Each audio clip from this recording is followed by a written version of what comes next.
Good day, my friends. The miracle of God, which took place through the intercession of not one pope, but two. In 2005, a teacher, Maria Esposito, was expecting her third child. She began to have strong pains halfway through her pregnancy. She went for tests and a biopsy, and it was discovered that she had a lymphoma cancer. Not only was her life in danger, but that of her baby also.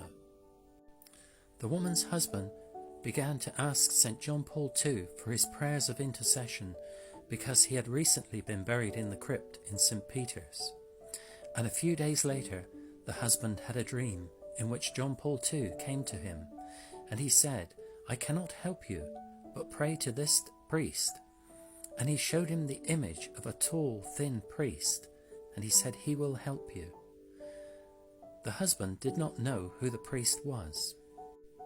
However, by one of those God coincidences, a few days later he saw a picture of Pope Pius XII and recognized the features of him to be the young priest that he had seen.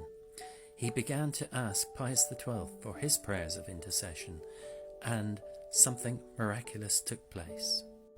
His wife went for treatment.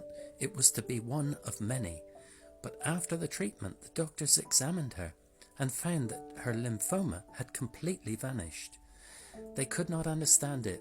They went back to the original records to make sure there was no misdiagnosis, but their records clearly stated that she had a lymphoma cancer. They couldn't understand a complete healing in such a rapid time.